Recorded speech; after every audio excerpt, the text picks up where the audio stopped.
How's it going, guys? Baldur here, and I am playing Flight Simulator 2020. I am currently in Nalchik because, well, that's my go-to sandbox whenever I review a new sim, new plane, new anything. And I have to tell you that the differences between Flight Simulator and DCS World in terms of graphics is stunning, and you're about to see why. Because when it comes down to it, DCS just simply doesn't compete. So yes, currently in Nalchik,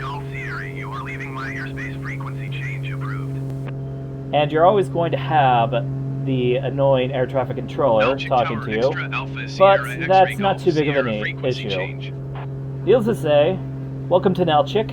You'll notice that just merely taking a glance at it, it is way more beautiful than what you get in the DCS version. And I'm not trying to knock on the DCS version. Wags and the development team have done a really good job with the terrain. It's just that the way that Microsoft has gone about things, they pretty much aimed to make it not only as beautiful as possible, but to make it as accurate as possible as well. I could actually do several things, such as visit my own house, visit my old house, visit the schools that I went to, the jobs that I worked at, and the places that I go to regularly. Not only that, but I can fly wherever I want in the world. I can revisit places I went on vacation.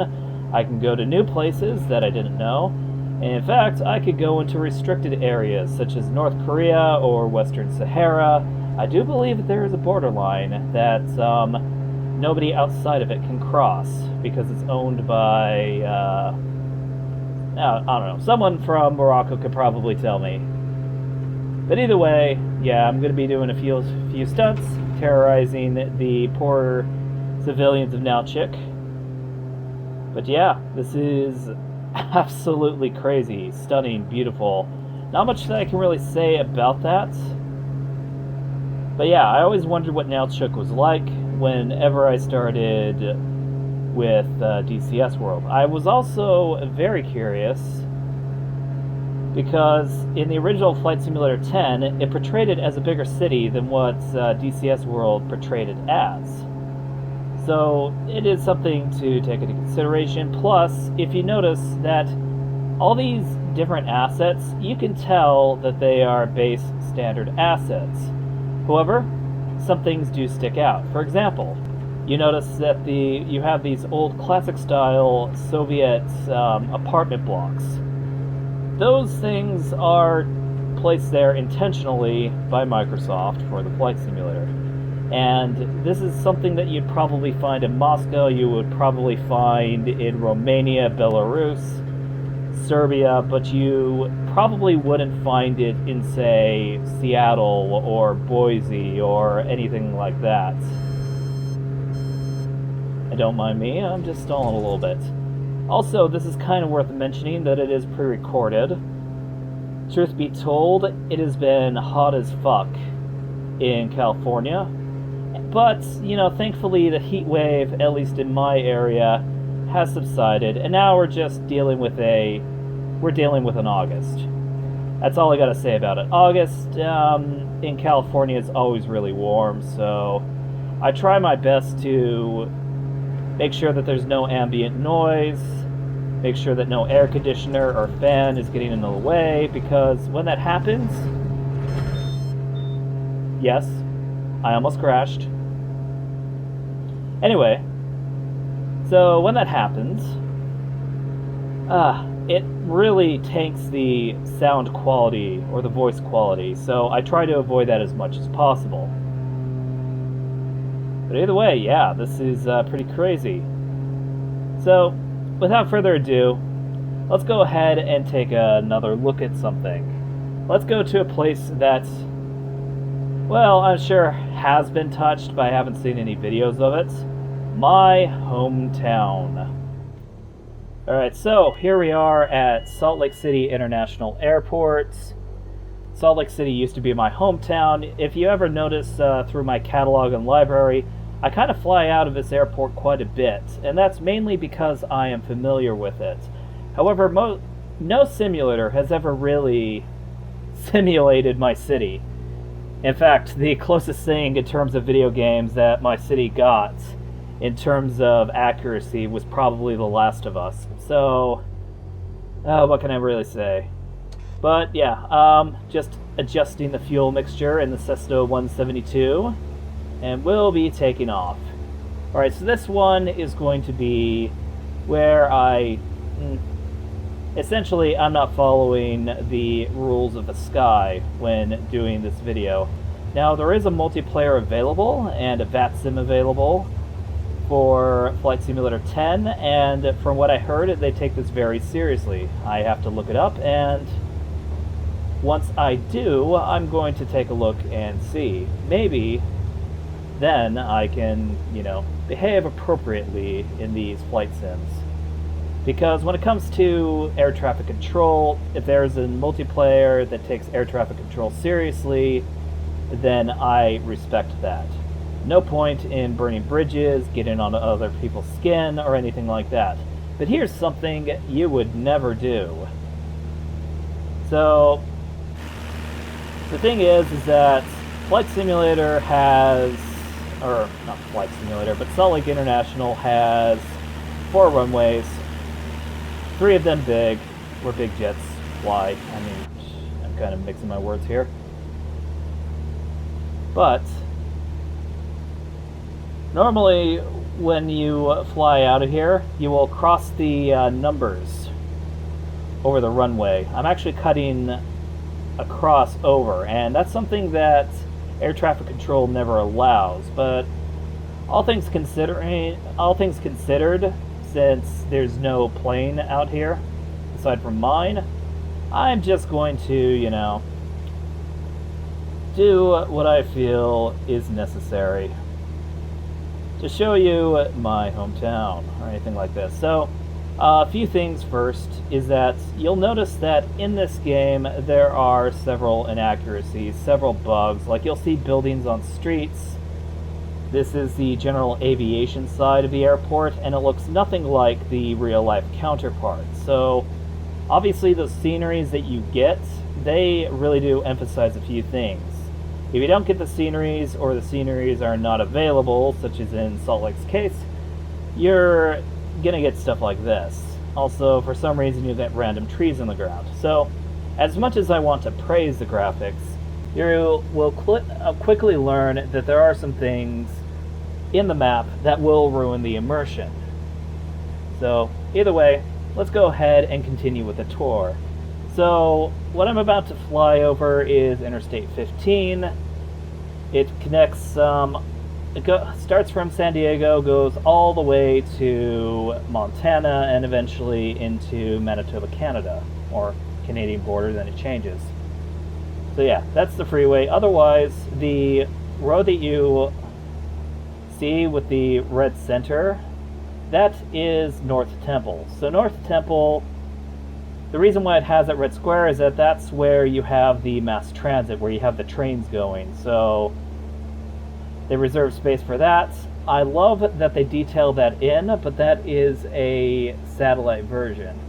But we are heading pretty close towards the less industrialized area of Salt Lake and more into the downtown area.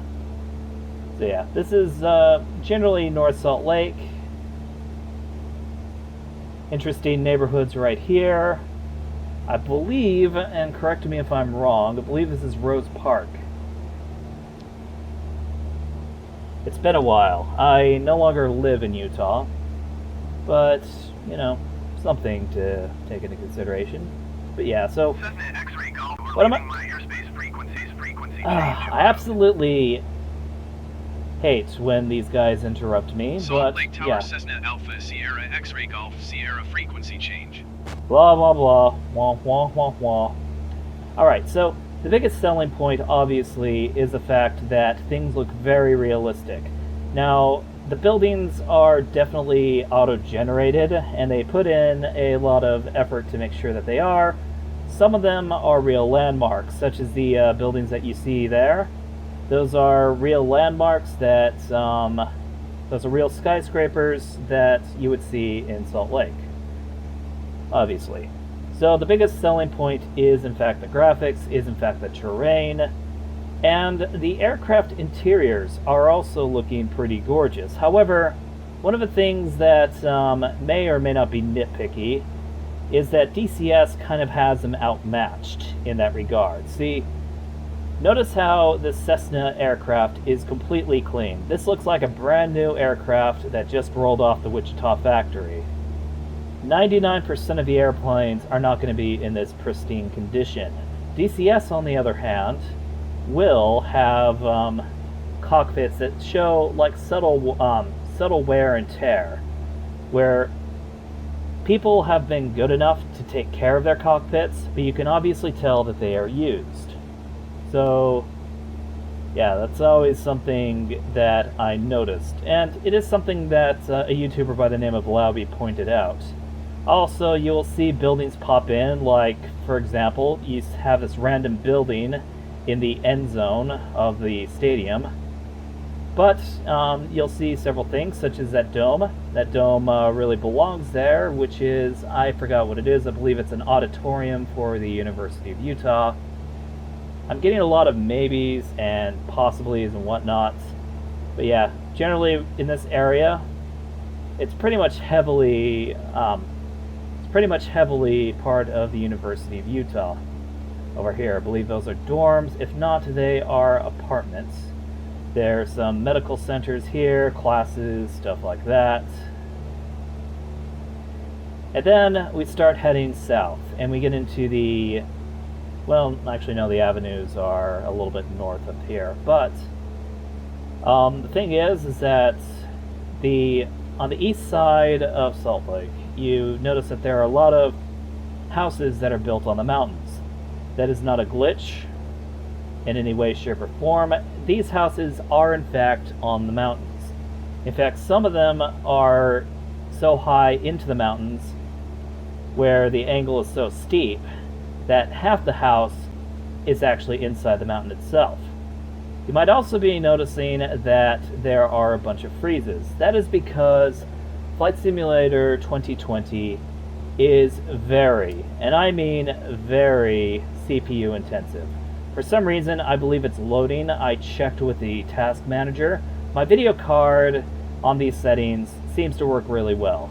My processor, which happens to be an overclocked 7700K, struggles a little bit. And I don't know how on earth it can struggle with this, but generally my prevailing theory is that when you move to a new area, eventually it's going to have to process and load all the information that you're getting from the Microsoft Cloud to get all this information. So that is my theory, but to have an i7 processor that's not too old struggle with this kind of gives you an idea. Plus, I heard from Linus that an RTX 2080 would not be able to handle ultra settings. Apparently, this is the new crisis of gaming,